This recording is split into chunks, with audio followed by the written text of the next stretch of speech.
Muy buenas amigos y amigas de Una Historia para Presente. En este vídeo voy a abordar el comentario de texto del acuerdo programático del Frente Popular. Así que allá vamos. Este texto es de naturaleza histórico-política, es una fuente directa y va dirigido al común de los españoles.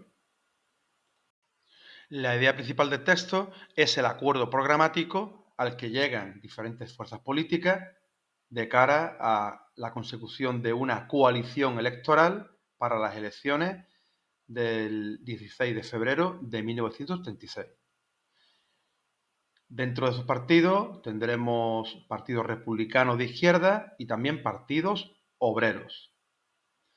Llegan a un acuerdo en el que las fuerzas republicanas, en caso de victoria, serían las que gobernasen, con el apoyo parlamentario de las fuerzas obreras y con dos puntos principales a conseguir, que sería la amnistía y restablecer el imperio de la Constitución, que realmente sería la vuelta a las políticas del primer bienio.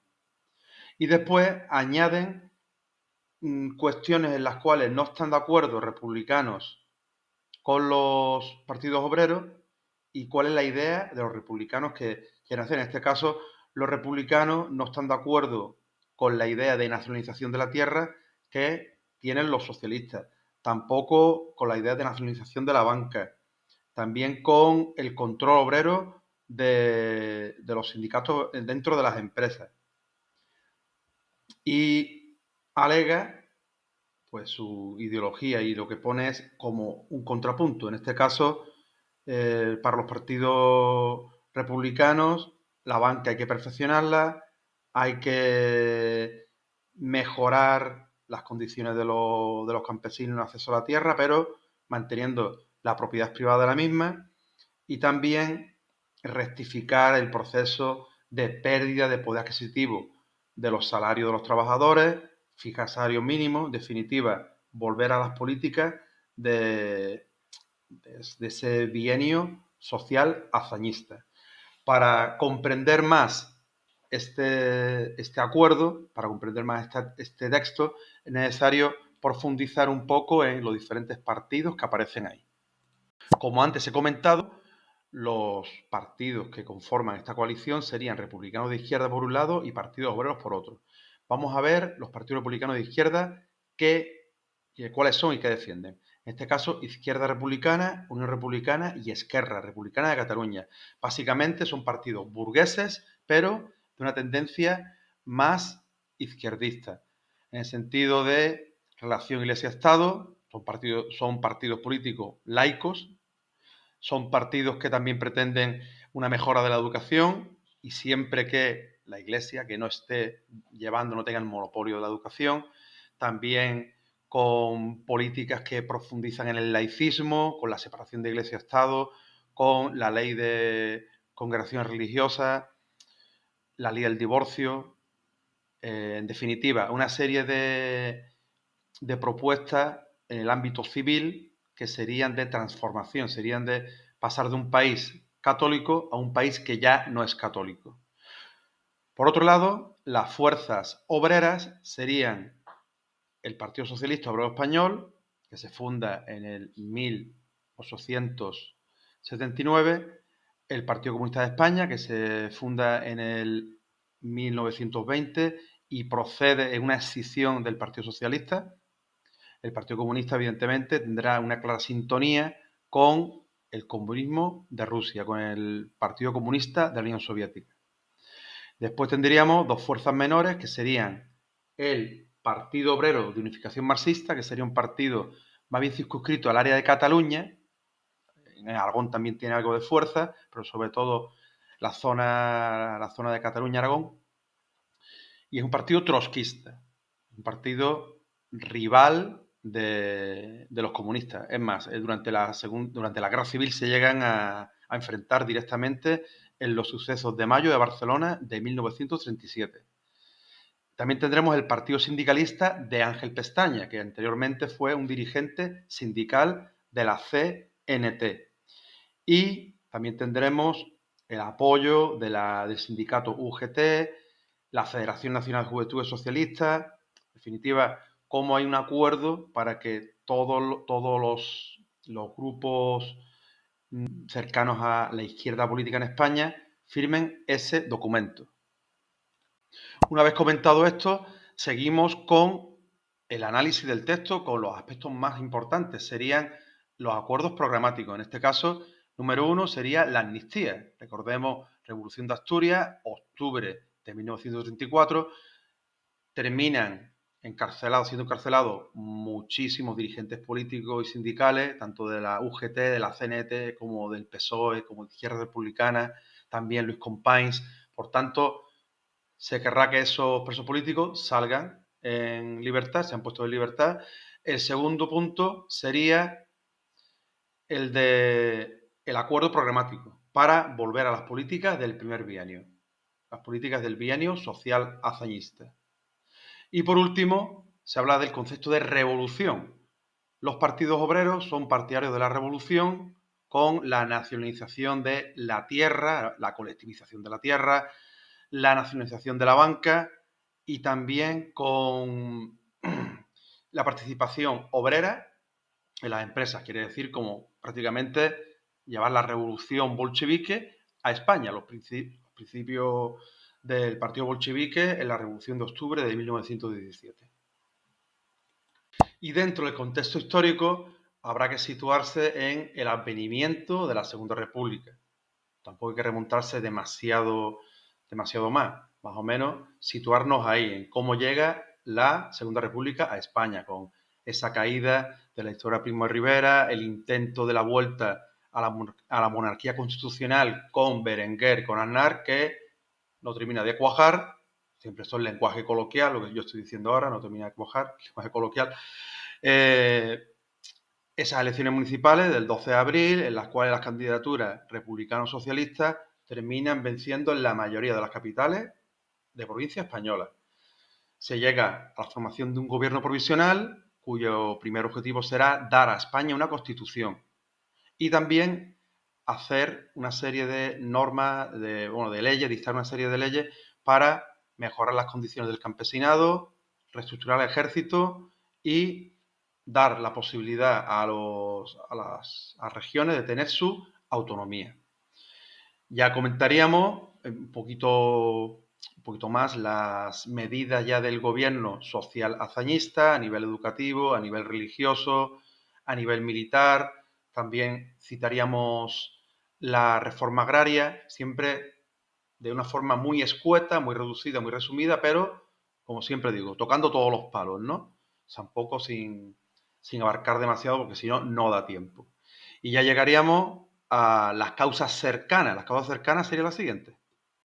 Y como causas más próximas tendríamos la estrategia electoral de los republicanos de izquierdas que partió de Manuel Azaña. Y era formar una coalición de izquierdas capaz de superar a las derechas en las elecciones próximas que parecía que se iban a dar debido a la inestabilidad política del momento.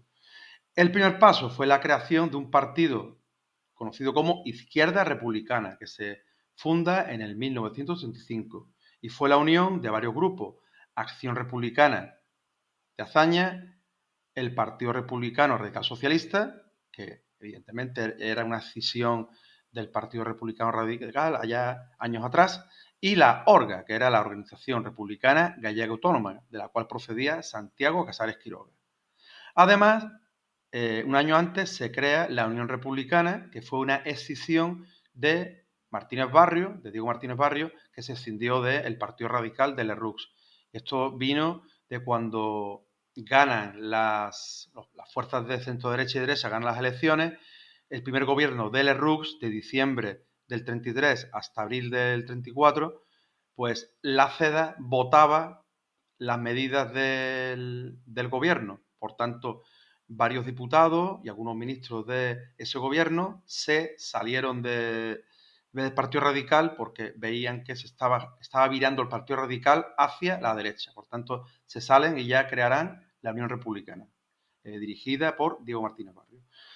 A su vez, habrá una política de Frente Popular. Esto es una idea propiciada por el PQS, la Tercera Internacional, que se establezcan en Europa frentes populares del Partido Comunista con fuerzas políticas de izquierda.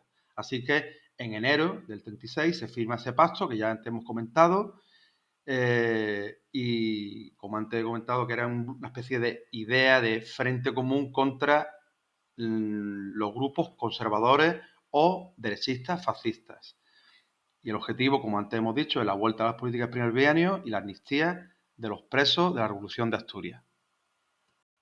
Consecuencia, victoria del Frente Popular en las elecciones de febrero del 36. Aquí se pueden ver los resultados de una forma más pormenorizada y se puede apreciar cómo el Frente Popular obtiene una mayoría absoluta en las Cortes debido a que obtiene 285 escaños. Recordemos que las Cortes republicanas en ese año tenían 473 diputados y diputadas. Pues hay que conseguir la mitad más uno para gobernar, por tanto el umbral estaría en torno a los 240 escaños, 239 escaños. Así que tienen la mayoría y ya podrán gobernar. 3 días más tarde de las elecciones, el 19 de febrero, Azaña forma nuevo gobierno. En este caso, con diputados tanto de su partido, Izquierda Republicana, con 9 ministros, con 3 ministros de Unión Republicana, que estaba dirigida por Diego Martínez Barrio. Y a su vez habría un independiente que sería el militar Carlos Masquelet. Se proclama con el apoyo, evidentemente, del Frente Popular, pero no contó en el gobierno con diputados del PSOE, ya que Lauro Caballero no quería colaborar con los gobiernos republicanos.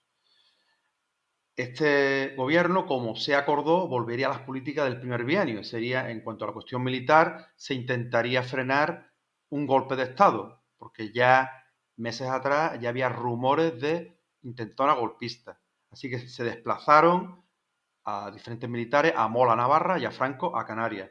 También la cuestión regional, se reabre la presidencia de la Generalitat y, en este caso, Companys fue liberado de su presidio. La cuestión social, se crea la amnistía para los presos de la Revolución de Octubre.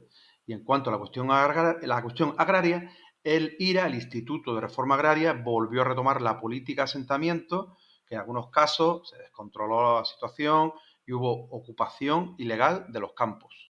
El plan de Azaña e Indalecio Prieto de echar de la presidencia a Alcalá Zamora llega a su fin y las Cortes le retiran el apoyo al presidente de la República, al dirigente del Partido Progresista, anteriormente partido conocido como Derecha Liberal Republicana, y se elige a Azaña como nuevo presidente de la República. Recordemos el cargo más importante. El presidente de la República tiene que ahora buscar un presidente del gobierno. La idea era nombrar a Indalecio Prieto, pero el PSOE estaba dividido y fue imposible que Indalecio Prieto, que era del PSOE, fuese el presidente de ese gobierno, o presidente del Consejo de Ministros, que es lo mismo. Ante esa situación, Azaña elige a un candidato de confianza como era Casares Quiroga. Se crea otro gobierno, el 13 de mayo del 36, con diferentes diputados, diferentes ministros, en este caso de Izquierda Republicana, que fueron 7, 4 de Unión Republicana y 1 de Esquerra Republicana en Cataluña.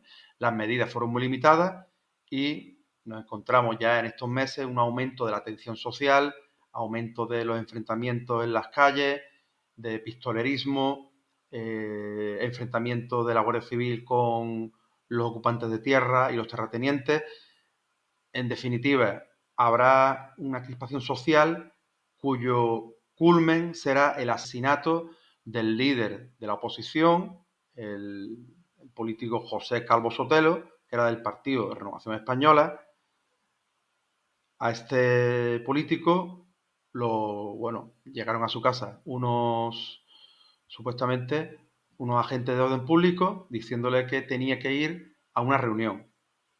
Abandona su casa y en el coche pues recibe un disparo y tiran su cuerpo, arrojan el cuerpo con el coche en movimiento. Horas más tarde, grupos derechistas van a la casa del guardia de asalto José Castillo, que era simpatizante socialista, y hacen lo mismo. Por tanto, estos hechos son el culmen de la tensión política del momento. Y a su vez sobre todo el primero, el asesinato de Calvo Sotelo, hará que Franco se sume ya definitivamente al golpe de Estado. La guerra civil empezará el 18 de julio del 36, aunque en Melilla, el 17 de julio, el coronel Solans ya se adelantó con un día al golpe y comenzó la sublevación militar contra la Segunda República. Como conclusión, se pueden citar pues, otros textos de una índole parecida, como el Pacto de Ostende, firmado en el 1866 por el Partido Progresista y el Partido Demócrata, al que se unió 2 años más tarde la Unión Liberal. También se puede citar como algo parecido el Pacto de San Sebastián, de agosto de 1930, que sería un acuerdo electoral de republicanos, socialistas y catalanistas.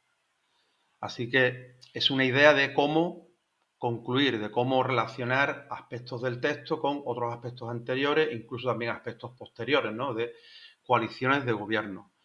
Otra forma de hacer una conclusión es hacer una especie de resumen un poco más ensayístico y se puede vincular con la actualidad mejor, pero yo creo que para vincularlo con la actualidad tiene que ser algo como bastante claro, bastante evidente.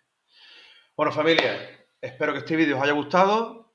Ya llevamos 3 vídeos de comentarios, así que va bien la cosa. Espero hacer muchos más. Y como siempre digo, si te ha gustado el vídeo, like, pulgar arriba, deja tu comentario, que es muy importante dejar comentarios para que los algoritmos de YouTube den más cancha a este vídeo y a este canal. Y si estás suscrito, te lo agradezco. Si no lo estás, espero que algún día lo hagas. Y nada más. Saludos, nos vemos, hasta otra.